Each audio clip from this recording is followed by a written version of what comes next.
तो हेलो दोस्तों, आप सबका स्वागत है मेरे चैनल ट्रेंड अब अंकुश पे। तो आज हम बात करने वाले हैं उत्तर प्रदेश होमगार्ड भर्ती परीक्षा 2026 के बारे में, जो कि ऑफलाइन परीक्षा होने वाली है। तो हम बात करने वाले हैं कि ये जो ऑफलाइन पेपर होने वाला है कैसे होने वाला है, किस तरीके से होने वाला है। देख सकते हैं आप यहाँ पे दिनांक लिखा हुआ है जो कि 25 अप्रैल 2026 है। ठीक है, यहाँ पे शिफ्ट 1 का पेपर है। यहाँ पे समय देखिए 2 घंटा मतलब 120 मिनट टोटल दिए गए हैं। इसमें जो पूर्णांक होगा वो 100 नंबर का होगा। ये यूपी होमगार्ड परीक्षा भर्ती जो 2026 जो अभी फ़िलहाल में होने वाली है, उसी का ये ऑफलाइन परीक्षा पेपर का एग्ज़ाम का सेट है। ठीक है, एग्ज़ाम का पेपर सेट है। तो चलिए हम बता देने वाले हैं कि पेपर में कैसे क्वेश्चंस आएंगे, कैसे करना है, क्या करना है। ठीक है, एंड तक ज़रूर बने रहें।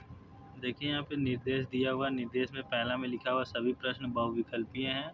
प्रत्येक प्रश्न के 4 विकल्प दिए जाएंगे। ठीक है, जिनमें से केवल एक ही सही है। जैसे कि यहाँ पे एक प्रश्न दिया हुआ, इसमें 4 विकल्प दिया गया है यहाँ पे ABCD। ठीक है, और इसमें कौन सा सही होगा कौन सा गलत होगा वो आपको सही करना है, और जो गलत होगा उसको रहने देना है। ठीक है, और प्रश्न 2 देख सकते हैं यहाँ पे निर्देश 2 दिया गया है। यहाँ पे सही विकल्प को उत्तर पुस्तिका में नीले या काले बॉल पेन से भरे।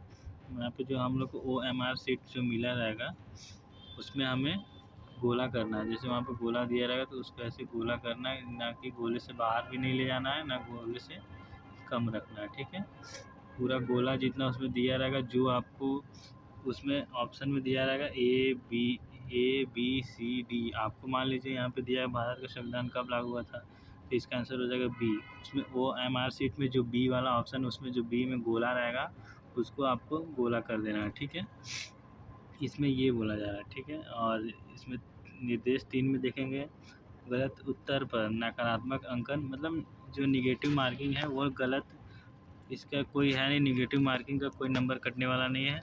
आप टोटली 100 क्वेश्चन में से 100 करके आएगा। ठीक है, ये पूर्णांक 100 है, क्वेश्चन भी 100 आएगा, जो सब एक प्रश्न 1 नंबर का आएगा। ठीक है, चलिए तो फिर आगे हम देख लेते हैं निर्देश 4। प्रश्नों के सामने दिए गए विकल्प में से सही उत्तर चुनें। मतलब प्रश्न दिए गए हैं, प्रश्न में जो सही उत्तर होगा उस विकल्प को चुनना है, और OMR शीट में जो आंसर होगा उसको गोला कर देना अच्छे से, ब्लैक या ब्लू पेन से उसको अच्छे से टोटली उसको भर देना है। ठीक है, ऑप्शन मान लीजिए B सही हो तो सिर्फ B वाला डब्बा ही भरेंगे, ना कि CD। ठीक है, तो चलिए आगे चलते हैं। अब हम सवाल पे आते हैं। जैसा कि हमने बता दिया ये ऑफलाइन पेपर होने वाला है, जो 100 नंबर का होगा। एक प्रश्न 1 नंबर का होगा, और समय 2 घंटे का समय मिलेगा हमें, और शिफ्ट वाइज हमारा पेपर होगा। किसी का शिफ्ट 1 में होगा, किसी का शिफ्ट 2 में होगा, किसी का शिफ्ट 3 में होगा। ठीक है, और 100 सवाल आने वाले हैं। तो चलिए हम लोग तैयारी देखते हैं कैसे करते हैं, क्या करना है। प्रश्न 1 से शुरू करते हैं।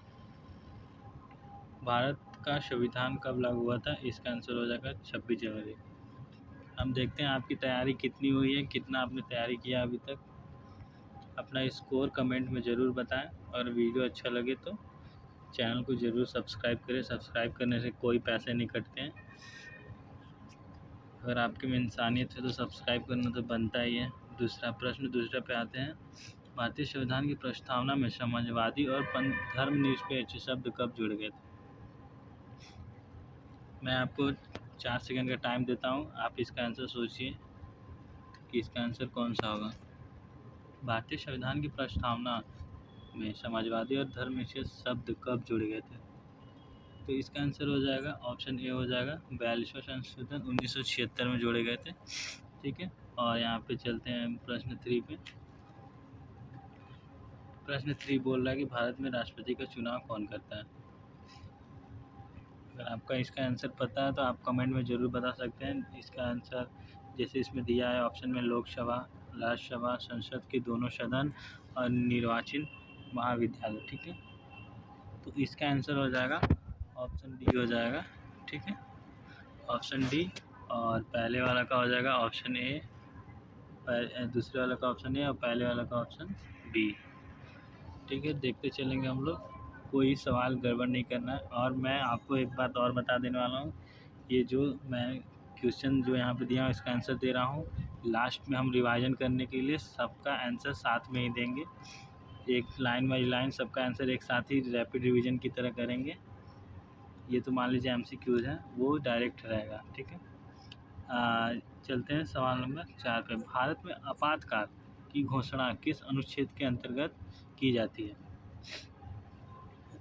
तो इसका ऑप्शन दिया हुआ ए अनुच्छेद 352, अनुच्छेद 356, अनुच्छेद 360 और अनुच्छेद 368। तो इसमें पूछा गया भारत में आपातकाल इमरजेंसी की घोषणा किस अनुच्छेद के अंतर्गत की जाती है? तो इसका सही आंसर हो जाएगा ऑप्शन ए हो जाएगा, यहाँ पे दे सकते हैं 352 हो जाएगा। 356 में आता है हमारा राष्ट्रपति शासन के बारे में आता है, ठीक है। तो इसका आंसर हो जाएगा ऑप्शन ए। तो चलिए आगे चलते हैं सवाल नंबर 5 पे। उत्तर प्रदेश की राजधानी कौन सी है? ये मैंने ऑफलाइन सेट बनाया, जैसा कि आपको पता चल जाए कि ऑफलाइन पेपर कैसे आता है कैसे नहीं आता है, ठीक है। तो उत्तर प्रदेश की राजधानी लखनऊ आप सबको ही पता ही होगी, ठीक है। आप ये बताइए, सवाल 6 का आंसर बताइए, हमें कमेंट में ज़रूर बताइए अगर आपको पहले से पता होगा उत्तर प्रदेश का गठन कब हुआ था। 24 जनवरी 1950 या फिर 26 जनवरी 1950 या फिर 1 नवंबर 1956 या फिर 1 मई 1960 में। तो उत्तर प्रदेश का गठन कब हुआ था? उत्तर प्रदेश का जो गठन हुआ था वो 24 जनवरी 1950 में हुआ था। 26 जनवरी 1950 को यहाँ पे संविधान लागू हुआ था, ठीक है। तो इसका आंसर हो जाएगा ऑप्शन ए।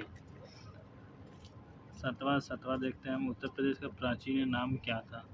अविभाजित भारत या फिर यूनाइटेड प्रोविंस या फिर अवध राज्य या फिर मध्य प्रदेश। तो 7वां का हो जाएगा आंसर, उत्तर प्रदेश का प्राचीन नाम यूनाइटेड प्रोविंस हो जाएगा, ऑप्शन बी हो जाएगा, ठीक है।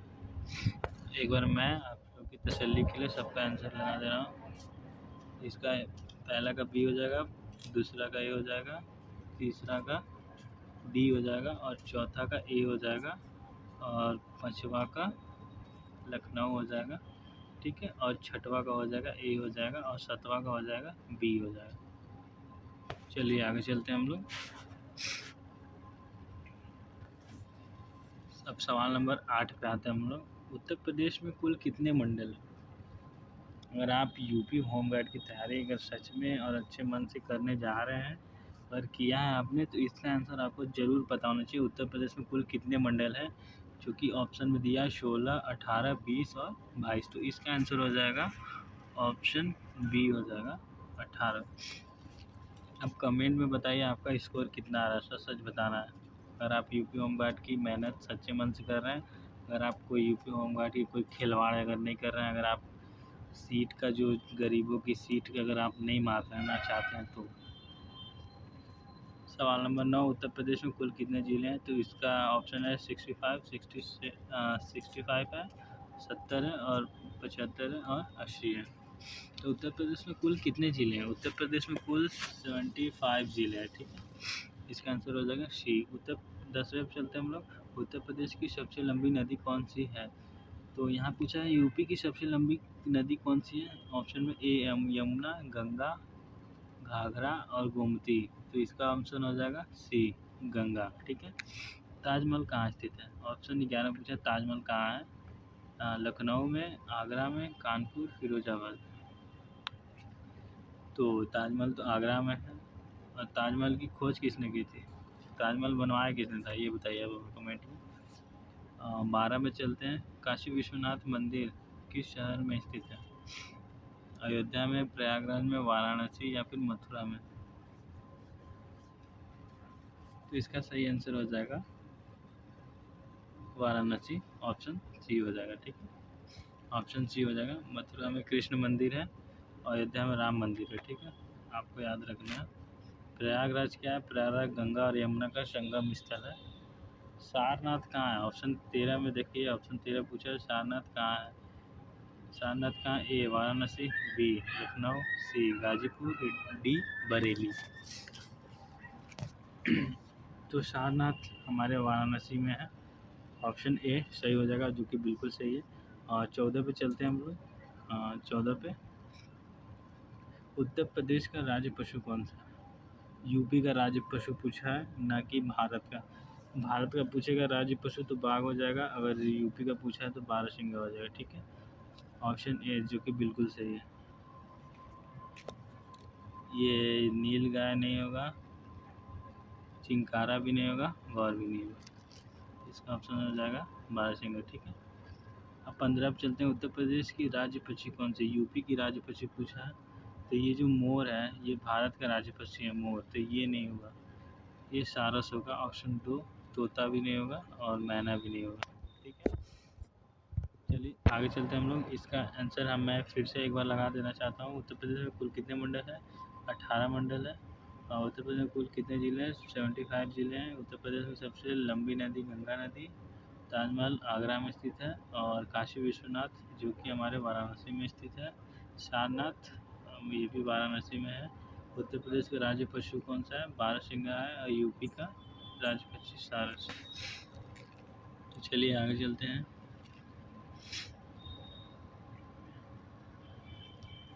सवाल नंबर 16, भारत का राष्ट्रीय फल कौन सा है? आम, केला, संतरा और अनार। यहाँ पे इंडिया का पूछा है, भारत का राष्ट्रीय फल कौन सा है? तो इसका सही आंसर हो जाएगा ए हो जाएगा, ऑप्शन ए। ठीक है, आम हो जाएगा। भारत का राष्ट्रीय पक्षी कौन सा है? भारत का राष्ट्रीय पक्षी पूछा, जैसा कि वहाँ पे यूपी का राष्ट्रीय पक्षी पूछा था तो हमने सारस लगाया था। यहाँ पे भारत का राष्ट्रीय पक्षी पूछा है तो यहाँ पे मोर हो जाएगा। ठीक है, ऑप्शन ए।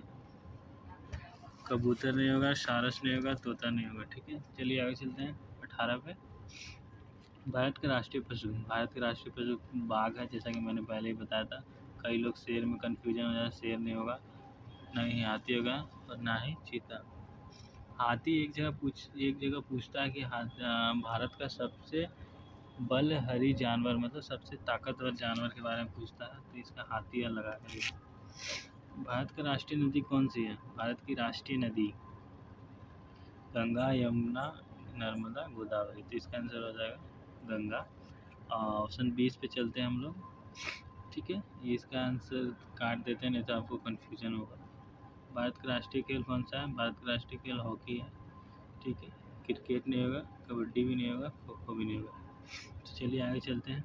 भारत का राष्ट्रीय प्रतीक चिन्ह क्या है? भारत का राष्ट्रीय प्रतीक पूछा है, प्रतीक न कि फूल पूछा है, तो इसका आंसर हो जाएगा ऑप्शन बी हो जाएगा। ठीक है, तो चलिए आगे चलते हैं। सवाल नंबर 21 हम लोग पहुँच गए हैं, तो हम लोग आगे चलते हैं।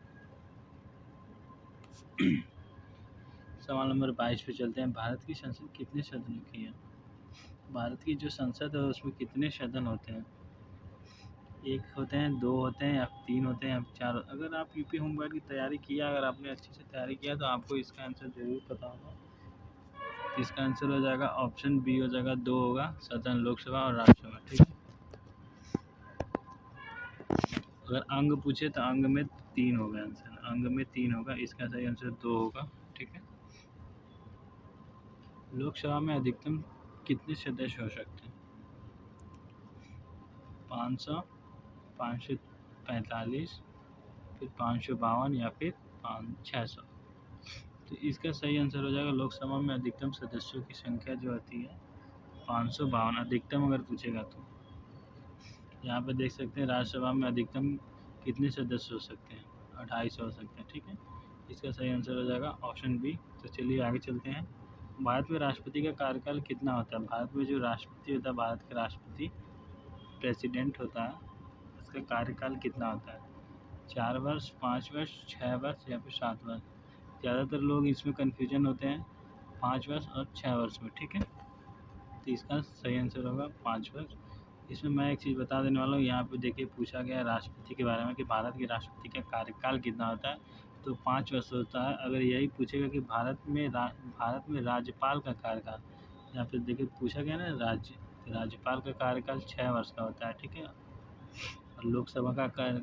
राज्यसभा का कार्यकाल 6 वर्ष का होता है, और लोकसभा का कार्यकाल 5 वर्ष का होता है, और राष्ट्रपति का कार्यकाल भी 5 वर्ष का होता है। तो चलिए आगे चलते हैं, बात करते हैं सवाल नंबर 26 का। ठीक है, भारत के प्रधानमंत्री की नियुक्ति कौन करता है? भारत के प्रधानमंत्री की नियुक्ति कौन करता है? राष्ट्रपति, मुख्य न्यायाधीश या फिर लोकसभा अध्यक्ष या फिर उपराष्ट्रपति? तो भारत के प्रधानमंत्री की नियुक्ति कौन करता है?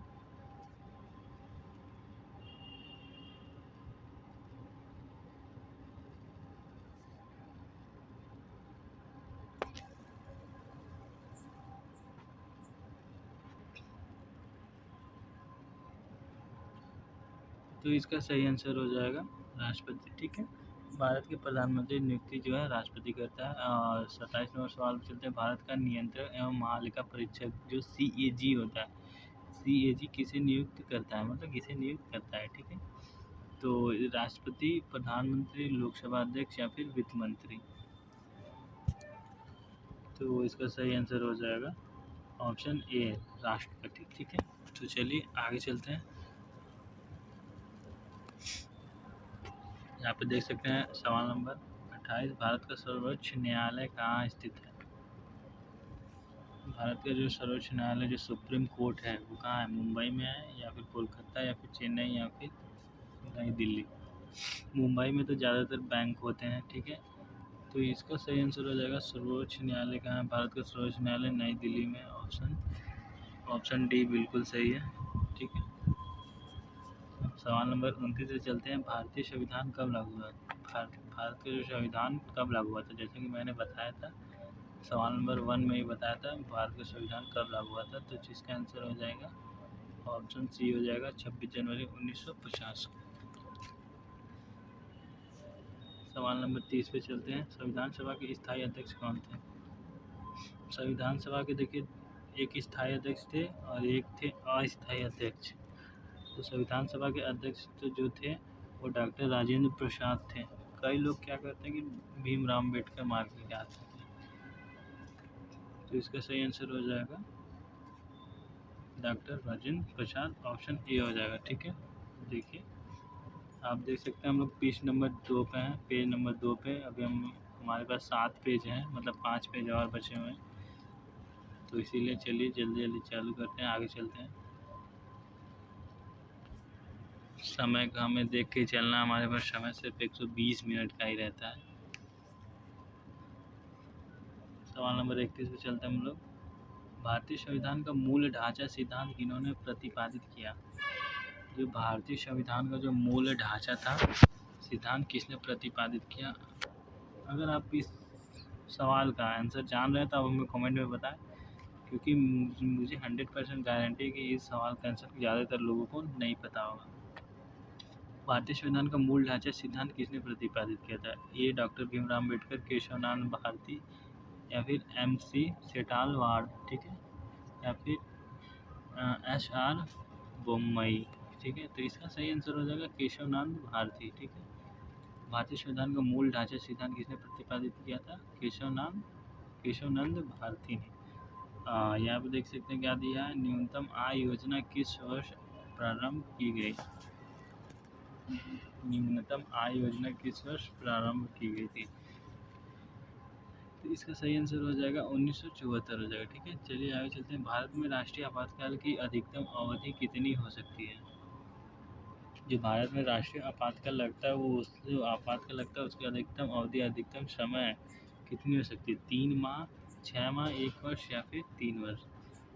तो सवाल बोल रहा है भारत में राष्ट्रपति आपातकाल की अधिकतम अवधि जो होती है 3 वर्ष। इसका आंसर हो जाएगा डी। चलिए आगे चलते हैं। आत्मसमर्पण कौन से अधिकार का उल्लंघन करता है? आत्मसमर्पण है वो कौन से अधिकार का उल्लंघन है? ये भाषा का अधिकार या फिर गोपनीयता का अधिकार या फिर जीवन और व्यक्तिगत स्वतंत्रता का अधिकार या फिर समानता का अधिकार?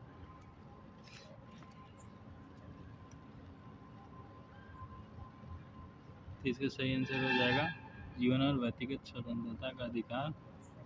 ठीक है, 35 में चलते हैं। निम्नलिखित में से कौन सा राज्य भारत का मसाला उद्यान कहलाता है? ऐसा कौन सा राज्य है जो भारत का मसाला उद्यान के नाम से जाना जाता है? ठीक है, तो इसका सही आंसर क्या होगा? ऑप्शन ए यहाँ पे देख सकते हैं असम दिया, बी देखते हैं केरल दिया, सी कर्नाटक दिया और डी तमिलनाडु दिया।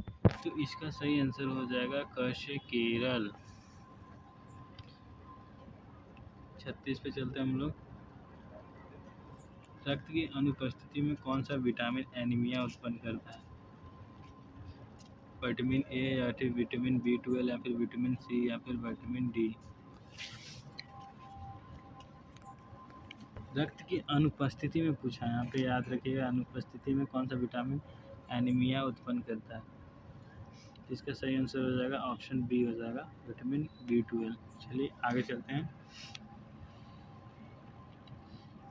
सवाल नंबर 36 पे चलते हैं, 37वें। सूर्य से पृथ्वी तक प्रकाश पहुंचने में लगभग कितना समय लगता है? सूर्य से पृथ्वी तक प्रकाश पहुंचने में लगभग कितना समय लगता है? 8 मिनट 32 सेकंड, ठीक है। 500 सेकंड माना जाता है।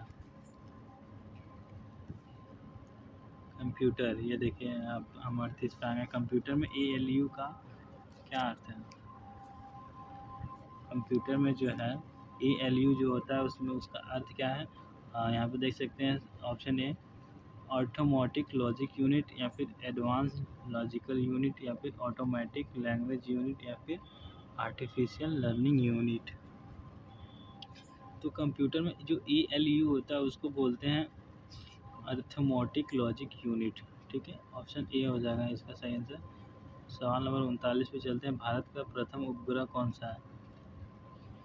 भारत का प्रथम उपग्रह पूछा है ना, तो आर्यभट्ट, भास्कर 1, रोहिणी, या फिर इनसैट 1A। तो भारत का प्रथम उपग्रह आर्यभट्ट था, ऑप्शन ए सही हो जाएगा, ठीक है। अगर आपको समझ नहीं आ रहा होगा तो उसके लिए सॉरी, मैं अलग अलग लगा दे रहा हूँ, इतना सब एक साथ ही हो जा रहा है। निम्नलिखित में से कौन सा सम संख्या नहीं है? इसमें से कौन सा एक सम संख्या नहीं है? तो ये एक सम संख्या नहीं, सम संख्या वो होता है जो कि पूरा पूरा 2 से विभाजित हो जाए, ठीक है। हालांकि इसमें मैथ्स तो नहीं आना चाहिए, ये मैथ्स गलती से आ गया है, ठीक है। आप देख सकते हैं 41, सिंधु घाटी सभ्यता के लोग किस लिपि का उपयोग करते थे? इसे पूछा गया, जो सिंधु घाटी सभ्यता के लोग थे वो कौन सी लिपि का उपयोग करते थे? ब्राह्मी लिपि, खरोष्ठी, या फिर देवनागरी, या फिर अपठित? तो सिंधु घाटी की सभ्यता की जो लिपि थी वो तो अपठित थी, अभी तक पढ़ी नहीं गई है, तो ऑप्शन डी हो जाएगा इसका सही आंसर हो जाएगा। 42 में चलते हैं, ऑप्शन 42। भारत का संविधान किस देश की तर्ज पर नहीं बनाया गया? तो इससे पूछा है, भारत का जो संविधान है वो कौन से देश के तर्ज पर नहीं बनाया गया? यहाँ पे आपको नोटिस करना, नहीं बनाया गया पूछा। तो अमेरिका से तो बना ही, आयरलैंड से भी बना, ऑस्ट्रेलिया से भी बना, लेकिन जर्मनी से किसी भी प्रकार का कोई भी संविधान तर्ज नहीं बनाया गया है। चलिए तो आगे चलते हैं, सवाल नंबर 43 पे चलते हैं।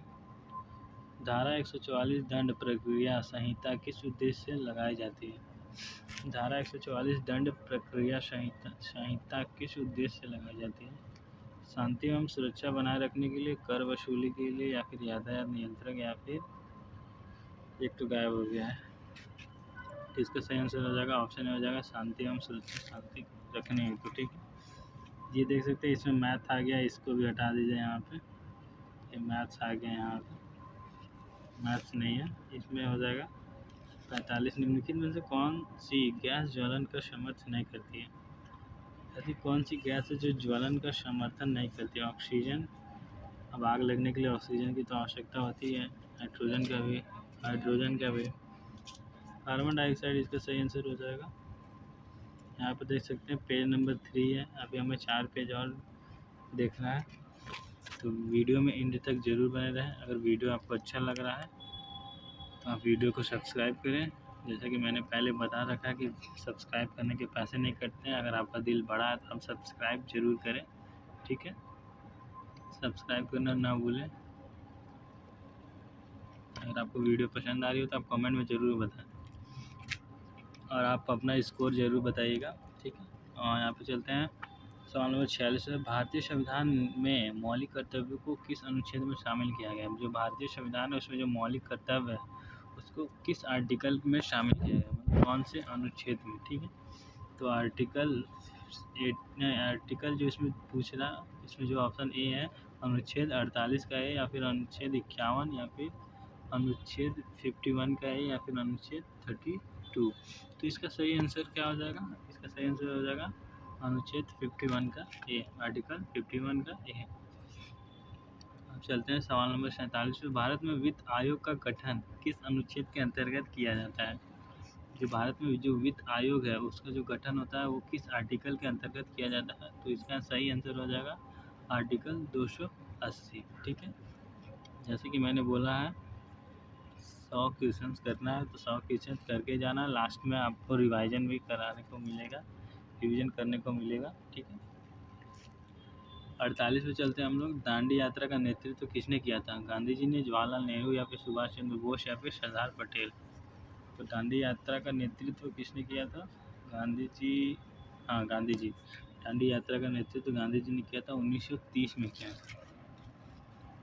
तो चलिए आगे चलते हैं। सवाल नंबर 49 पे। निम्नलिखित में से कौन सा स्थापत्य मुगल काल का है? ठीक है, ऐसा कौन सा स्थापत्य है जो मुगल काल का है? कोणार्क मंदिर, या फिर गोल गुम्बज, या फिर बृहदेश्वर मंदिर, या फिर होयसलेश्वर मंदिर? निम्नलिखित में से कौन सा स्थापत्य मुगल काल का है? तो इसका सही आंसर हो जाएगा गोल गुम्बज हो जाएगा, जो कि मुगल काल का है। यह एक स्थापत्य है। ठीक है, कोणार्क मंदिर है जो कि उड़ीसा में है।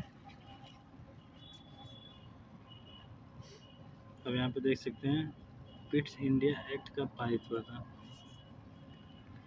तो इसका सही आंसर हो जाएगा 1784 में हो जाएगा। ठीक है, चलिए आगे चलते हैं। निम्नलिखित राज्यों में से किसकी सीमा 3 देशों से लगती है? सवाल नंबर 51 जो पूछा है निम्नलिखित राज्यों में से किसकी सीमा 3 देशों से लगती है? Option A Sikkim, Arunachal Pradesh, Assam, Mizoram. तो इसका सही आंसर हो जाएगा ऑप्शन ए हो जाएगा सिक्किम। सिक्किम एक ऐसा राज्य है जिसकी सीमा 3 देशों से लगती है। 3 देश से यहाँ पे नोटिस कीजिएगा। ठीक है, 3 देशों से सिक्किम हो जाएगा। इसका आंसर हो जाएगा ए, इसका आंसर हो जाएगा बी, इसका आंसर हो जाएगा ए, इसका हो जाएगा बी, और इसका आंसर हो जाएगा सी। टेंशन लेने की जरूरत नहीं है, हम लोग लास्ट में रिवीजन जरूर करके जाएंगे। चलिए आगे चलते हैं हम लोग।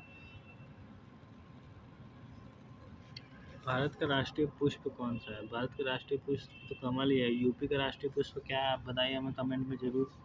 ओजोन परत मुख्यतः किस गैस से बनी होती है? ये ज़्यादातर लोगों को पता ही नहीं रहता ओजोन परत किस गैस से बनी होती है। तो इसका सही आंसर हो जाएगा ऑप्शन सी हो जाएगा, ओजोन गैस हो जाएगा। तो चलिए आगे चलते हैं। सवाल नंबर 54 पे। मानव शरीर में लौह तत्व की कमी से कौन सा रोग होता है? जो ह्यूमन बॉडी होता है उसमें जो आयरन की कमी से कौन सा रोग होता है? तो स्कर्वी, एनीमिया, रिकेट्स, या फिर नाइट्रोटोस? इसका सही आंसर हो जाएगा एनीमिया हो जाएगा, ऑप्शन बी हो जाएगा। सवाल नंबर 55 में हम लोग चलते हैं कि कृत्रिम उपग्रह किसके चारों ओर परिक्रमा करता है? कृत्रिम उपग्रह है जो किसके चारों ओर परिक्रमा करता है? तो इसका सही आंसर हो जाएगा ऑप्शन ए, पृथ्वी के चारों ओर कृत्रिम उपग्रह परिक्रमा करता है। ठीक है, सवाल नंबर 56 में चलते हैं हम लोग। देखिए यहाँ पे बहुत मोस्ट इम्पोर्टेंट है, जो पेपर में आने के चांसेस है और मोस्ट कन्फ्यूजन भी करता है। ऐसे ही प्रश्न हमें कन्फ्यूजन करते हैं और नंबर मेरे ले जाते हैं। ठीक है, कंप्यूटर की द्वितीय मेमोरी का उदाहरण कौन सा है? कंप्यूटर की द्वितीय मेमोरी का उदाहरण कौन सा है? रैम है, रोम है, हार्ड डिस्क, या फिर कैश मेमोरी? यहाँ पे देख सकते हैं कंप्यूटर का द्वितीय मेमोरी पूछा है। द्वितीय मेमोरी पूछा है तो इसका आंसर हो जाएगा हार्ड डिस्क हो जाएगा। अगर प्रथम पूछेगा तो इसका रैम हो जाएगा। तो इसका सही आंसर हो जाएगा हार्ड डिस्क, ऑप्शन सी। चलते हैं सवाल नंबर 57 पर। पंचायती राज व्यवस्था को संविधान में किस संशोधन द्वारा संवैधानिक दर्जा दिया गया? पंचायती राज व्यवस्था को संविधान में किस संशोधन द्वारा संवैधानिक दर्जा दिया गया था? तो इसका सही आंसर हो जाएगा 42वां संशोधन के द्वारा पंचायती राज व्यवस्था को संविधान में संशोधन का संवैधानिक दर्जा दिया गया था। तो भारत का प्रथम गवर्नर जनरल कौन था? चलिए तो आगे चलते हैं। भारत का प्रथम गवर्नर जनरल कौन था? इसका आंसर हो जाएगा लॉर्ड विलियम बेंटिंग।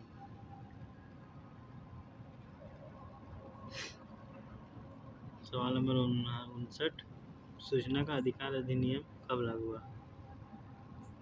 2000 में, 2003 में, 2005 में, 2008 में?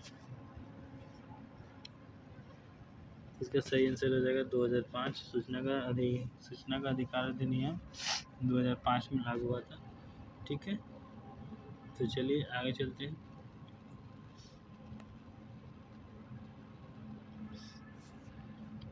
यहाँ पे देख सकते हैं सवाल नंबर 61, भारत का सर्वोच्च न्यायालय किस वर्ष स्थापित हुआ था?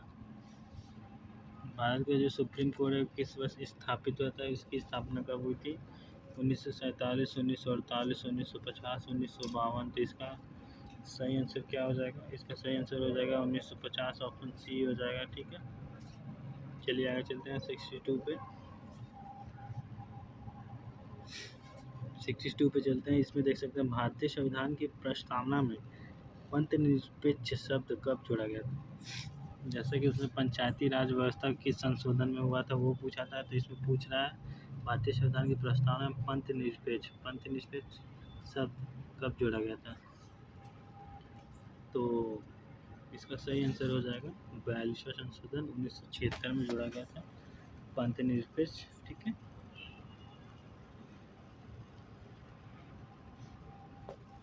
63 यहाँ पे आ जाता है हम लोग। मानसून का उद्गम स्थल किसे कहा जाता है?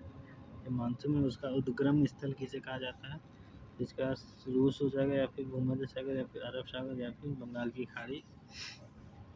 अगर आप ऑप्शन इसमें चाहते हो तो मैं आपको 2 ऑप्शन दे देता हूँ, ये इसमें या फिर इसमें से कौन सा आंसर सही होगा? तो इसका आंसर हो जाएगा ऑप्शन बी, भूमध्य सागर। चलते हैं 64 नंबर सवाल पे। पृथ्वी की सतह का लगभग कितना प्रतिशत भाग जल से घिरा है? ठीक है, पृथ्वी की सतह का लगभग कितना प्रतिशत भाग जल से घिरा है?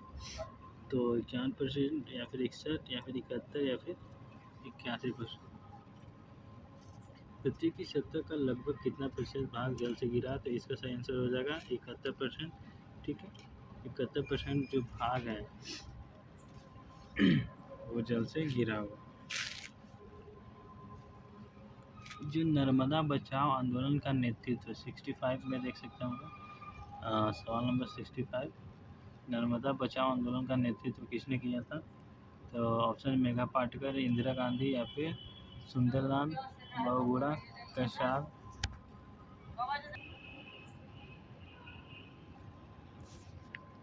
तो इसका सही आंसर हो जाएगा नर्मदा बचाओ आंदोलन का नेतृत्व किसने किया था? मेघा पाटकर ने किया था। ठीक है, तो अगर आपको वीडियो हेल्पफुल लगे, अगर ज़रा सा भी आपको वीडियो अच्छा लग रहा है, अगर लग रहा हो कि हाँ ये एग्ज़ाम से रिलेटेड प्रश्न है, लग रहा है, अगर आपको अच्छा लग रहा है तो आप ज़रूर कमेंट में बताएं। अगर आपके लिए ये वीडियो हेल्पफुल लग रही हो और आप कितना स्कोर कर रहे हैं इस MCQ में, अपना स्कोर ज़रूर कमेंट में बताएं। और वीडियो को ज़रूर लाइक करें और चैनल को सब्सक्राइब कर ले। तो चलिए चलते हैं सवाल नंबर 66 पे। निम्नलिखित में से किसे श्वेत सोना कहा जाता है? श्वेत सोना किसे कहा जाता है? नमक को, चावल को, या फिर कपास को, या फिर पेट्रोलियम को? तो इसका सही आंसर हो जाएगा, जैसे सवाल में पूछ के आ रहा है, निम्नलिखित में से किसे श्वेत सोना कहा जाता है? तो इसका सही आंसर हो जाएगा कपास, ऑप्शन सी। ठीक है, 67 नंबर पे चलते हैं। भारत का सबसे बड़ा रेगिस्तान कौन सा है? भारत का सबसे बड़ा रेगिस्तान थार रेगिस्तान है। ठीक है, तो चलिए आगे चलते हैं। हीमोग्लोबिन में कौन सा तत्व पाया जाता है? आपको पता है?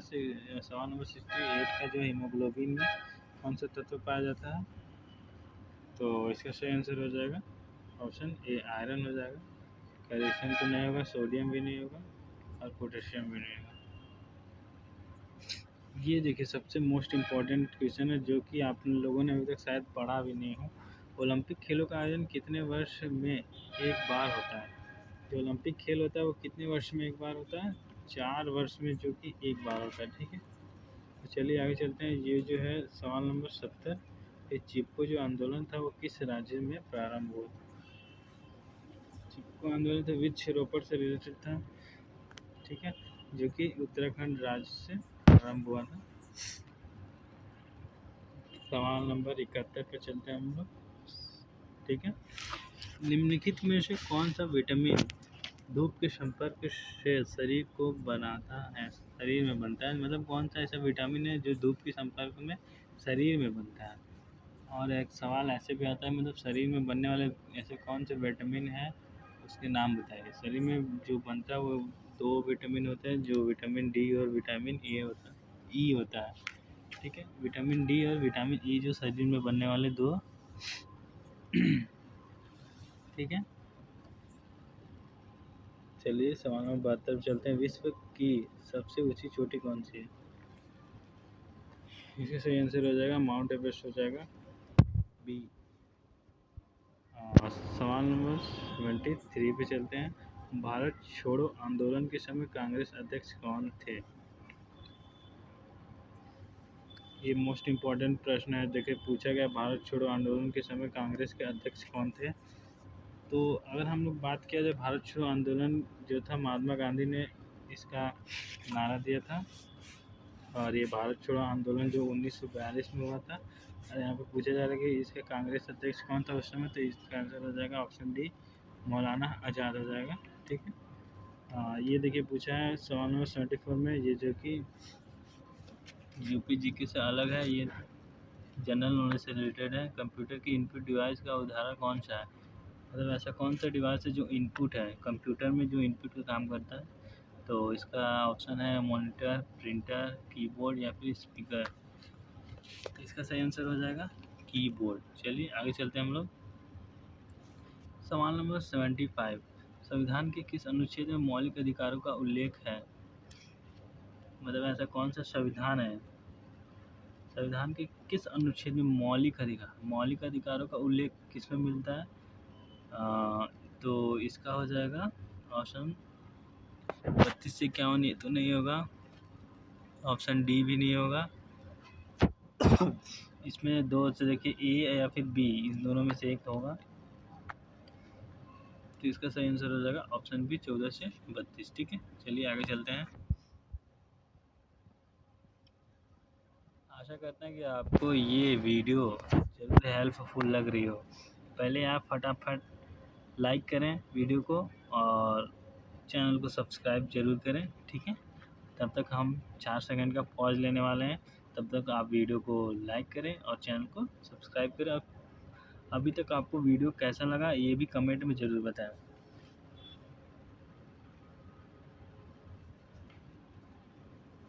तो मैं आशा करता हूँ कि आपने वीडियो को अभी तक लाइक कर दिया होगा और चैनल को सब्सक्राइब कर लिया होगा। अगर कमेंट में आपने अपना स्कोर ज़रूर बताया होगा। तो चलिए आगे चलते हैं। सवाल नंबर 67 पे, भारत का राष्ट्रीय पक्षी कौन सा है? भारत का राष्ट्रीय पक्षी जो कि मोर है। संविधान सभा के अध्यक्ष कौन थे? संविधान सभा के अध्यक्ष पूछ रहा था, डॉक्टर राजेंद्र प्रसाद थे, ठीक है। जय जवान जय किसान का नारा किसने दिया था? सवाल नंबर 78 पे अगर हम लोग पहुँचते हैं तो इसमें जब देखते हैं इसमें कि पूछा गया है जय जवान जय किसान का नारा कौन दिया था? लाल बहादुर शास्त्री ने दिए थे, ठीक है। और सवाल नंबर 79 पे चलते हैं। भारत का राष्ट्रीय वृक्ष कौन सा है?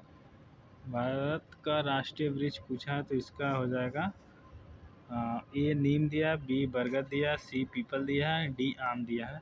इसका सही आंसर हो जाएगा ऑप्शन बी, बरगद। 80 पे चलते हैं। सवाल नंबर 80 पे, सबसे छोटा ग्रह कौन सा है? सबसे छोटा ग्रह पूछा है तो सबसे छोटा ग्रह जो कि बुध ग्रह है, ठीक है। शुक्र ग्रह सबसे गर्म ग्रह है। लाल ग्रह मंगल के नाम, मंगल को जानते हैं। पृथ्वी एक नीला ग्रह है, ठीक है। अब जैसे कि देख सकते हैं आप, इसमें सवाल एक है लेकिन मैंने इसको भी कवर करा दिया, इसको भी कवर करा दिया, इसको भी कवर करा दिया और इसको भी, ठीक है। तो चलिए आगे चलते हैं। सवाल नंबर 81 पे चलते हैं। रक्त में हीमोग्लोबिन का कार्य क्या है?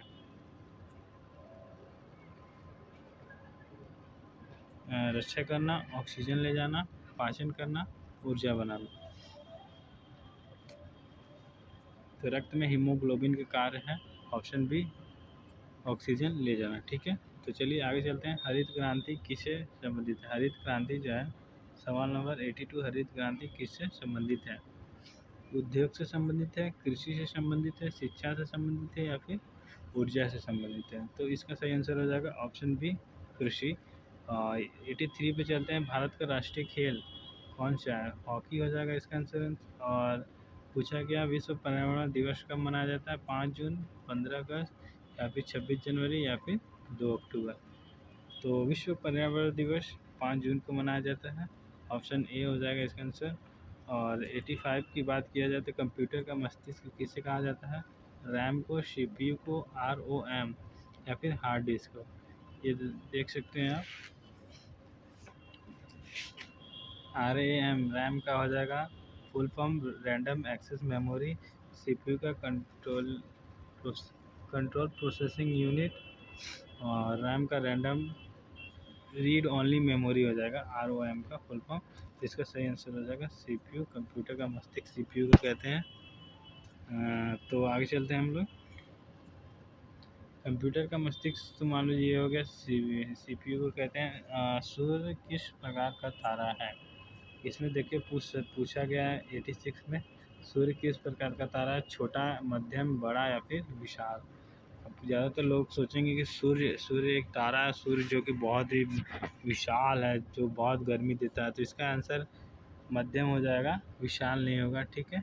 ना ही बड़ा होगा ना ही छोटा होगा। सूर्य एक मध्यम प्रकार का तारा है, ठीक है। सुभाष चंद्र बोस का प्रसिद्ध नारा कौन सा? तो सुभाष चंद्र बोस का प्रसिद्ध नारा पूछा गया तो वंदे मातरम। वंदे मातरम ये किसका है?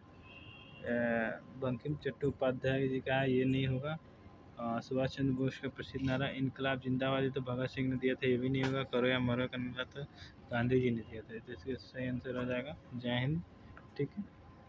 भारत की पहली महिला प्रधानमंत्री, सवाल नंबर 88 पे हम लोग आ चुके हैं। भारत की पहली महिला प्रधानमंत्री कौन सी थी? सरोजनी नायडू या फिर इंदिरा गांधी या फिर प्रतिभा पाटिल या फिर सोनिया गांधी? तो भारत की पहली महिला प्रधानमंत्री ऑप्शन बी हो जाएगा, इंदिरा गांधी। ये जो प्रतिभा पाटिल थी, जो ये भारत की पहली राष्ट्रपति, महिला राष्ट्रपति थी, ठीक है। सरोजनी गांधी जो थी वो राज्य मंत्री थी। सवाल नंबर 89 पे चलते हैं। जल जीवन है का संबंध किससे है? मतलब जल ही जीवन है, किससे संबंध है? शिक्षा से, खेल से, पर्यावरण से या फिर विज्ञान से? तो इसका सही आंसर हो जाएगा पर्यावरण। 90 में चलते हैं। मानव शरीर में सबसे बड़ी हड्डी कौन सी है? सवाल नंबर 90। सवाल नंबर 90, मानव शरीर की सबसे बड़ी हड्डी जो फीमर होती है, जो कि जांग की हड्डी होती है, ठीक है। रीढ़ की हड्डी तो बिल्कुल नहीं होगा, खोपड़ी भी नहीं होगा और हाथ की हड्डी भी नहीं होगा। जांग की हड्डी जो ह्यूमन बॉडी में सबसे बड़ी पाई जाती है। चलिए आगे चलते हैं।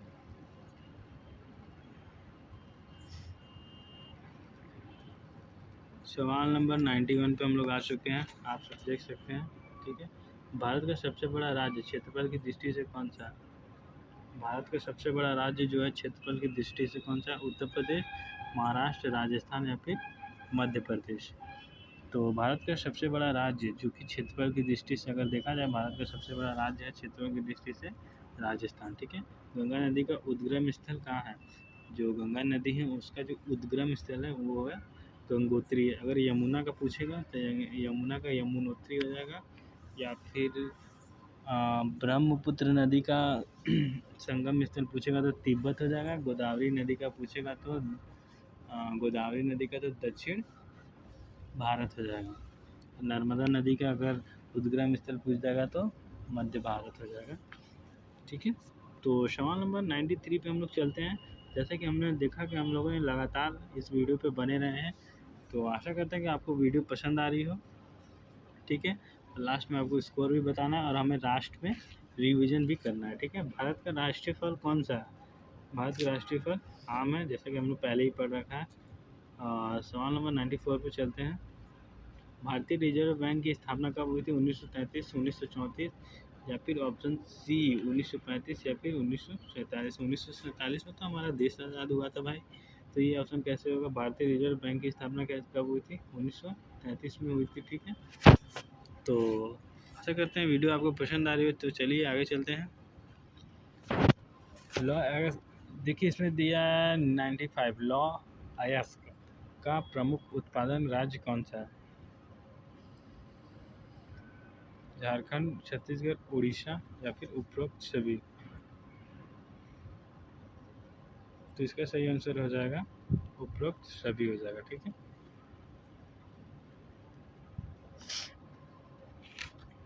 एक सेकेंड, इसका ऑप्शन वेट मैं बताता हूँ इसका आंसर क्या हो जाएगा। लॉ अयस्क का प्रमुख उत्पादक राज्य कौन सा है? एक सेकेंड मैं आपको बताता हूँ इसका आंसर। जैसे कि मैंने बताया था कि लॉ एस का जो प्रमुख उत्पादक राज्य जो होगा उपरोक्त सभी हो जाएगा। इसका सही आंसर ऑप्शन डी ही होगा, ठीक है। फिर 96 पे चलते हैं हम लोग। जो सवाल नंबर 96, मानव शरीर में रक्त का पीएच मान सामान्यतः कितना होता है? जैसा कि हमने इस वीडियो में हिस्ट्री भी कवर कर लिया है, यूपी जीके भी कवर कर रखा है हमने, इकोनॉमिक्स में भी हम लोग पढ़ रखे हैं और हम लोग साइंस भी पढ़ रखा है, ठीक है। तो मानव शरीर में रक्त का जो पीएच मान होता है सामान्यतः कितना होता है? तो मानव शरीर में रक्त का पीएच मान ऑप्शन बी हो जाएगा, 7.4 हो जाएगा, ठीक है। तो चलिए आगे चलते हैं 97 पे। भारत का राष्ट्रीय कैलेंडर कौन सा है? जो भारत का जो राष्ट्रीय कैलेंडर है वो कौन सा है? तो विक्रम संवतु या फिर शक संवतु या फिर भारतीय राष्ट्रीय कैलेंडर शक संवत या फिर ग्रेगोरियन कैलेंडर, ठीक है। देखिए यहाँ पे देखिए पूछा गया भारत का राष्ट्रीय कैलेंडर जिसके शक संवत के नाम से जाना जाता है, जिसे भारतीय राष्ट्रीय कैलेंडर भी कहते हैं, ठीक है। यहाँ पे देख सकते हैं कि सवाल नंबर 98 जो सत्यमेव जयते ये किसका भाग है? ठीक है, चलिए थोड़ा सा ऊपर कर देते हैं हम, ताकि हम लोग सारे क्वेश्चंस को कवर कर लें एक साथ। तो इसमें पूछा गया 98 में सत्यमेव जयते किसका भाग है? तो राष्ट्रीय चिन्ह है या फिर राष्ट्रीय गान है या फिर राष्ट्रीय ध्वज है या फिर उपरोक्त में से कोई नहीं। तो सत्यमेव जयते इसमें से क्या है? सत्यमेव जयते एक राष्ट्रीय चिन्ह है, ठीक है। तो अब देखते हैं 99 पे चलते हैं हम लोग। पौधे में भोजन बनाने की प्रक्रिया को क्या कहते हैं? जो पौधे में भोजन बनाने की प्रक्रिया को क्या कहते हैं? श्वसन या फिर उत्क्रम या फिर प्रकाश संश्लेषण या फिर वाष्पोत्सर्जन। तो पौधे में भोजन बनाने की प्रक्रिया को प्रकाश संश्लेषण कहते हैं, आप लोग को तो पता ही होगा। सवाल नंबर 100 पे चलते हैं, सवाल नंबर 100 पे, ठीक है। निम्न में से कौन सा एक गैर नवीकरणीय ऊर्जा स्रोत है? सौर ऊर्जा, पवन ऊर्जा, जल ऊर्जा या फिर कोयला। तो इसका सही आंसर हो जाएगा कोयला। इसमें देख सकते हैं पूछा गया है निम्न में से कौन सा एक गैर नवीकरणीय ऊर्जा स्रोत है? तो इसका आंसर हो जाएगा कोयला, ठीक है। चलिए आगे चलते हैं। जैसा कि हमने बोला था 100 क्वेश्चंस कवर करने वाले हैं, तो हमने 100 क्वेश्चंस कवर कर रखा है। अब हम क्या करने वाले हैं? रिवीजन करने वाले हैं, जो कि 1 लाइनर फॉर्म में होगा, ठीक है। सबका आंसर जो एक बाय सीरियल वाइज दिया गया है, ठीक है, आप सब देख सकते हैं। तो चलिए सवाल नंबर 1 से फटाफट रिवीजन करते हैं, ठीक है। तब तक के लिए मैं थोड़ा सा पॉज लेने वाला हूँ, तब तक आप वीडियो को लाइक करें और चैनल को सब्सक्राइब करें, ठीक है। और कमेंट में आप स्कोर ज़रूर बताएं। तब तक के लिए हम लोग रिवीजन स्टार्ट करने वाले हैं। आपको हम 5 सेकंड का टाइम देते हैं, ठीक है।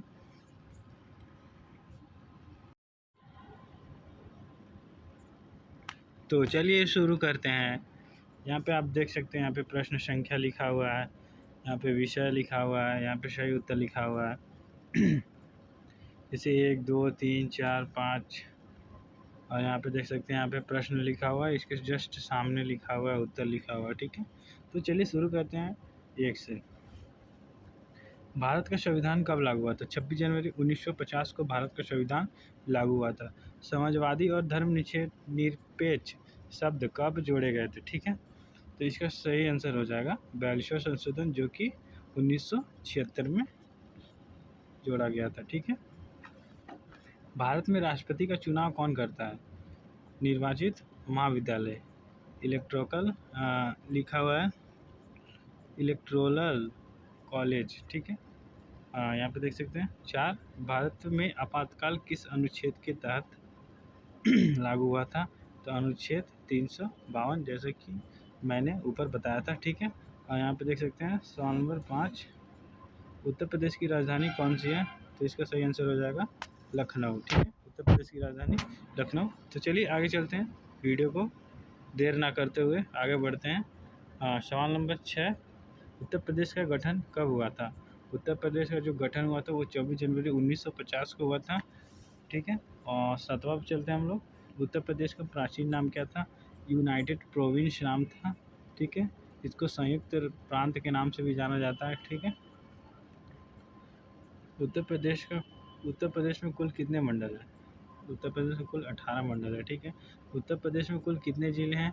उत्तर प्रदेश में कुल 75 ज़िले हैं। ठीक है, तो चलिए आगे चलते हैं 10 पे। उत्तर प्रदेश की सबसे लंबी नदी कौन सी है? गंगा नदी है। ताजमहल कहाँ स्थित है? आगरा में स्थित है। काशी विश्वनाथ मंदिर कहाँ स्थित है? वाराणसी में। ठीक है। अब 13 पे चलते हैं, सारनाथ कहाँ स्थित है? वाराणसी। ठीक है, तो चलिए आगे चलते हैं।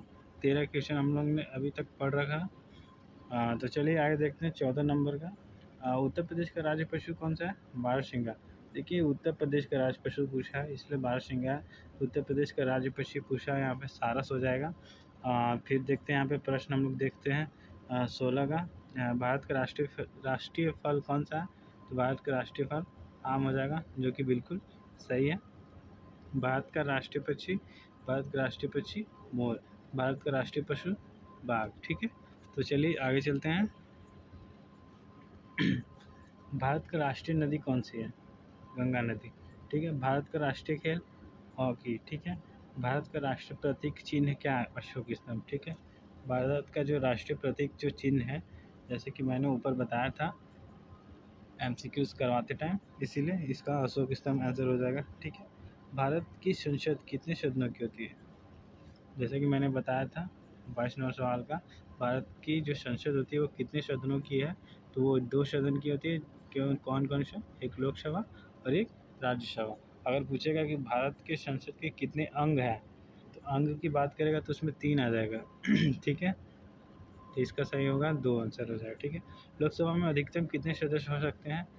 लोकसभा में अधिकतम 552 सदस्य हो सकते हैं, और राज्यसभा की बात करेगा तो 250। ठीक है, भारत के राष्ट्रपति का कार्यकाल कितना होता है? जो भारत का राष्ट्रपति है उसका कार्यकाल कितना होता है? 5 वर्ष होता है।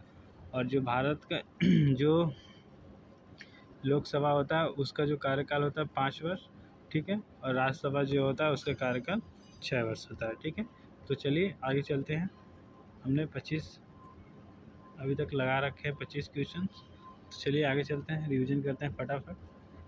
भारत के प्रधानमंत्री की नियुक्ति कौन करता है? राष्ट्रपति। तो भारत में जो है प्रधानमंत्री की नियुक्ति कौन करता है?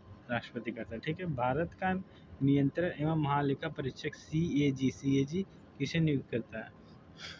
राष्ट्रपति को। ठीक है, भारत का सर्वोच्च न्यायालय कहाँ स्थित है? भारत का सर्वोच्च न्यायालय नई दिल्ली में। ठीक है, सुप्रीम कोर्ट, भारत का सुप्रीम कोर्ट कहाँ पे है? नई दिल्ली में। भारतीय संविधान कब लागू हुआ था? भारत का जो संविधान था वो कब लागू हुआ था? वो 26 जनवरी 1950 में हुआ था। संविधान सभा का स्थायी अध्यक्ष कौन होता है? डॉक्टर राजेंद्र प्रसाद। जैसे कि मैंने बताया था संविधान सभा का स्थायी अध्यक्ष डॉक्टर राजेंद्र प्रसाद। अगर पूछ दे संविधान सभा का अस्थायी अध्यक्ष, अस्थायी अध्यक्ष पूछ देगा तो उसका आंसर हो जाएगा सच्चिदानंद। ठीक है, डॉक्टर सच्चिदानंद। चलिए इसमें चलते हैं हम लोग।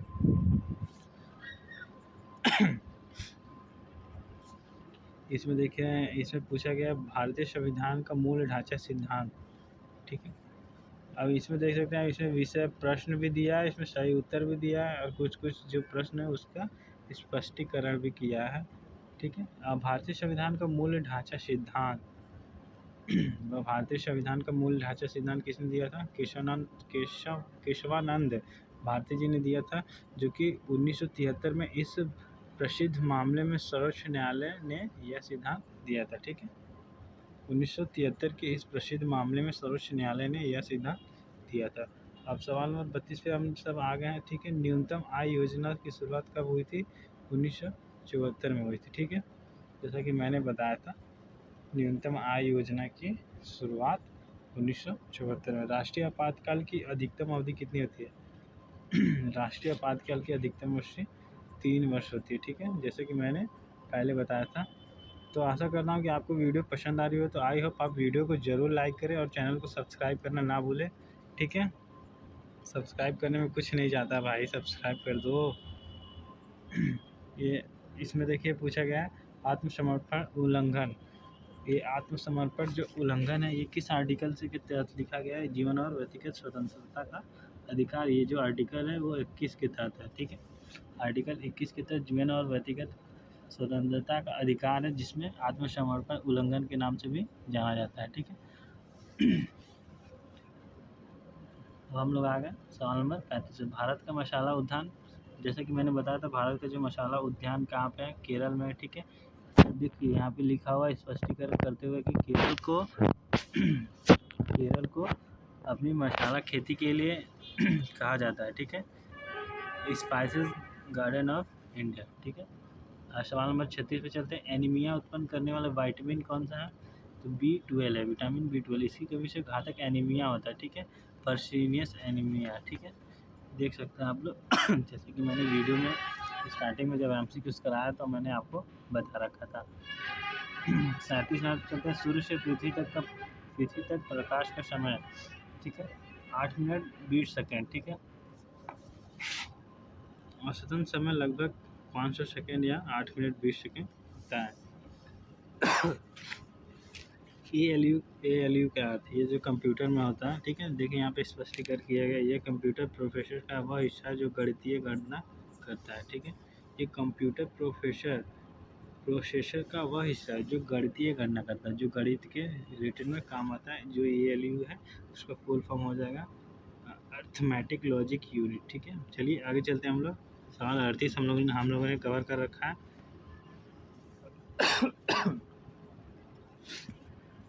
भारत का पहला उपग्रह कौन सा है? भारत का पहला उपग्रह आर्यभट्ट है। इसे 19 अप्रैल 1975 को लॉन्च किया गया था।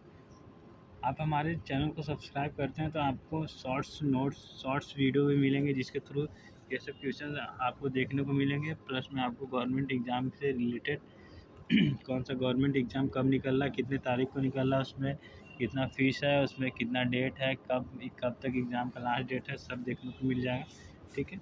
चलिए आगे चलते हैं। सवाल नंबर 46 में ये देखिए मैथ का सवाल है। जो सम संख्या नहीं है वो 999। जो संख्या 2 से विभाजित नहीं होती वह विषम संख्या होती है, ठीक है। सिंधु घाटी सभ्यता की लिपि। सवाल नंबर 41। सिंधु घाटी सभ्यता की लिपि कैसी थी? यह अभी तक अपठित है, ठीक है, इसको अभी तक पढ़ा नहीं गया था, ये अनपढ़ी है, ठीक है।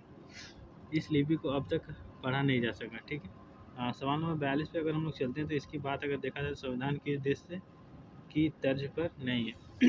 जैसे कि मैंने बताया कि संविधान के देश से नहीं लिया गया, तो वो जर्मनी है, जर्मनी के तर्ज पे नहीं है, ठीक है। हालांकि कुछ प्रावधान लिए गए हैं पर मुख्य ढांचा इन पर आधारित नहीं है, ठीक है। सवाल नंबर 43 पे आते हैं। जैसे कि इसमें दिया गया कि धारा जो 144 दंड प्रक्रिया संहिता ये किससे रिलेटेड है? ये शांति एवं सुरक्षा बनाए रखने के लिए जो धारा 144 है वो लागू होता है, ठीक है। इसमें स्पष्टीकरण दंगे या हिंसा की स्थिति को रोकने के लिए, दंगे या हिंसा की स्थिति को रोकने के लिए। चलिए आगे चलते हैं। ये तो मैथ का सवाल, इसको हटा देते हैं। गैस जो ज्वलनशील का समर्थन नहीं करती है, कार्बन डाइऑक्साइड है। जो गैस जो ज्वलन का समर्थन नहीं करती है, कार्बन डाइऑक्साइड, ठीक है। CO2 आग बुझाने में सहायक होती है, न कि जलाने में, ठीक है। तो चलिए आगे चलते हैं। सवाल नंबर 46 पे आ गए हम लोग। भारतीय संविधान में मौलिक कर्तव्यों को किस अनुच्छेद में शामिल किया गया है? तो अनुच्छेद 51 का A हो जाएगा, ठीक है। भारत में वित्त आयोग का गठन किस अनुच्छेद के अंतर्गत किया जाता है? भारत में जो वित्त आयोग है उसका जो गठन होता है वो किस अनुच्छेद के अंतर्गत किया जाता है? अनुच्छेद 280 के अंतर्गत किया जाता है। 48 भाग हम लोग दांडी यात्रा का नेतृत्व किसने किया था? गांधी जी ने किया था। 49 पे आ गए हम लोग। निम्नलिखित में से कौन सा स्थापत्य मुगल काल का है? तो गोल गुंबज हो जाएगा, मुगल काल का स्थापत्य गोल गुंबज। 50 पे आ गए हम लोग। 50 पे पिट्स इंडिया एक्ट कब पारित हुआ था? तो पिट्स इंडिया एक्ट 1784 ईस्वी में पारित हुआ था। चलिए आगे चलते हैं हम लोग। सवाल नंबर 51 पे निम्नलिखित राज्यों में से किसकी सीमा 3 देशों से लगती है? जैसा कि मैंने बताया था वीडियो में, निम्नलिखित राज्यों में से एक सिक्किम राज्य है जिसकी सीमा 3 देशों से लगती है। ठीक है, भारत का राष्ट्रीय पुष्प कमल। ओजोन परत मुख्यतः किस गैस से बनी होती है? ओजोन गैस की बनी होती है। ठीक है, मानव शरीर में लौह तत्व की कमी से कौन सा रोग होता है? एनीमिया होता है। ठीक है, ह्यूमन बॉडी में जो लौह तत्व की कमी से होता है वो एनीमिया होता है। कृत्रिम उपग्रह किसके चारों ओर परिक्रमा करता है? कृत्रिम जो उपग्रह होता है वो पृथ्वी के चारों ओर परिक्रमा करता है। ठीक है, कंप्यूटर की द्वितीय मेमोरी का उदाहरण कौन सा है? कंप्यूटर की द्वितीय मेमोरी जो हार्ड डिस्क हो जाएगा, अब प्रथम की पूछे तो रैम हो जाएगा, RAM। ठीक है, चलिए आगे चलते हैं हम लोग। पंचायती राज व्यवस्था को किस संशोधन द्वारा संवैधानिक दर्जा दिया गया? तो इसका आंसर हो जाएगा 73वां संशोधन। ठीक है, पंचायती राज व्यवस्था को किस संशोधन द्वारा संवैधानिक दर्जा दिया गया था? तो वो 73वां संशोधन हो जाएगा। ठीक है, भारत का प्रथम गवर्नर जनरल कौन था? लॉर्ड विलियम बेंटिंक था। ठीक है, सूचना का अधिकार अधिनियम कब लागू हुआ? 2005 में। सूचना का अधिकार अधिनियम 2005 में लागू हुआ था। निम्नलिखित में से कौन सा कार्बोहाइड्रेट का स्रोत नहीं है? दाल एक कार्बोहाइड्रेट नहीं, यह एक प्रोटीन है। ठीक है, तो चलिए आगे चलते हैं हम लोग। भारत का सर्वोच्च न्यायालय किस वर्ष स्थापित हुआ था? तो इसका सही उत्तर हो जाएगा 1950। 28 जनवरी 1950 को जो सर्वोच्च न्यायालय जो सुप्रीम कोर्ट था वो स्थापित हुआ था। ठीक है, इसका डेट भी पूछ लेता है, 28 जनवरी। भारतीय संविधान की प्रस्तावना में पंथ निरपेक्ष शब्द कब जोड़ा गया था?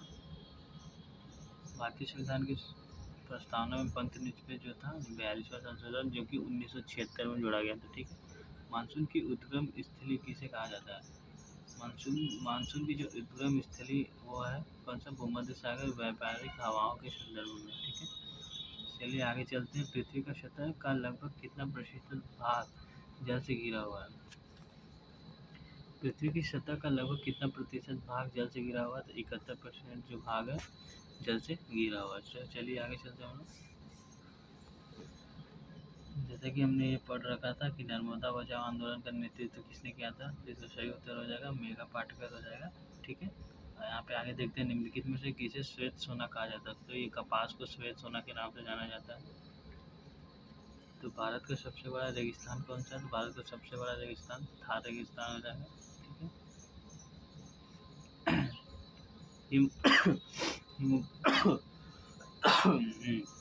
सॉरी, हीमोग्लोबिन में कौन सा तत्व पाया जाता है? तो सही उत्तर हो जाएगा आयरन। ठीक है, हीमोग्लोबिन में आयरन पाया जाता है। आयरन को Fe से डिनोट करते हैं। ठीक है, तो चलिए आगे चलते हैं। 79 का देखिए, हम लोग देख सकते हैं ओलंपिक खेलों का आयोजन कितने वर्ष में एक बार होता है? तो ओलंपिक खेलों का आयोजन जैसे कि मैंने बताया था 4 वर्ष में एक बार होता है। तो इसका सही आंसर हो जाएगा 4 वर्ष। ठीक है, चिपको आंदोलन किस राज्य से प्रारंभ हुआ था? इसका सही आंसर हो जाएगा उत्तराखंड। ठीक है, निम्नलिखित में से कौन सा विटामिन धूप के संपर्क में शरीर में बनता है? तो ये हो जाएगा विटामिन डी हो जाएगा, जो कि धूप के संपर्क में डी देता है हमारे बॉडी में। ठीक है, तो चलिए आगे चलते हैं। विश्व की सबसे ऊंची चोटी कौन सी है? सही उत्तर हो जाएगा माउंट एवरेस्ट। माउंट एवरेस्ट जो विश्व की सबसे ऊंची चोटी है। भारत छोड़ो आंदोलन के समय कांग्रेस अध्यक्ष कौन था? मौलाना आज़ाद थे जो कांग्रेस के अध्यक्ष थे भारत छोड़ो आंदोलन के समय। भारत छोड़ो आंदोलन 1942 में लागू हुआ था और इसके नेतृत्व गांधी जी कर रहे थे। ठीक है, और इसमें नारा भी दिया था इन्होंने, करो या मरो का नारा। ठीक है, कंप्यूटर की इनपुट डिवाइस का उदाहरण कौन सा है? तो इसका आंसर हो जाएगा कीबोर्ड। आगे चलते हैं 75 नंबर, संविधान के किस अनुच्छेद में मौलिक अधिकारों का उल्लेख है? ठीक है, तो इसका हो जाएगा इसका आंसर इसका आंसर हो जाएगा अनुच्छेद 12 से 15। सही उत्तर हो जाएगा 12 से 35। चलिए आगे चलते हैं। अब हो गया हमारा, इतना ही क्वेश्चन है, देख सकते हैं 75। अगर आपको देखना है तो टोटली आप ऊपर जाके यहाँ पे 100 क्वेश्चन हमारे कवर कर सकते हैं। अगर आपको वीडियो पसंद आई तो आप वीडियो को ज़रूर लाइक करें और चैनल को सब्सक्राइब जरूर करें। अगर आप यूपी होमगार्ड की तैयारी अच्छे से कर रहे हैं, आप अपना स्कोर ज़रूर बता के जाएँ। अगर आपको ये नोट्स आपने नहीं देखा तो आप वीडियो को धीरे करके या फिर पीछे करके अच्छे से देख लीजिएगा। ये तैयारी करके जाइएगा पेपर में, ताकि आपको पता रहे कि आपको कैसे करना है, कितने देर में, कितने घंटा, कितना क्वेश्चन अटेंड करना है। ठीक है, यहाँ पे 2 घंटे का है, 120 मिनट। ठीक है, पूर्णांक 100 नंबर का है और 100 प्रश्न आएंगे। ठीक है, बाकी इन सब बातों का आप ध्यान रखें, निगेटिव मार्किंग इसमें नहीं है। ठीक है, तो वीडियो पसंद आए तो वीडियो को लाइक करें, चैनल को सब्सक्राइब करें और ट्रेंड हब अंकुश चैनल से जुड़े रहें। ठीक है, तब तक के लिए धन्यवाद।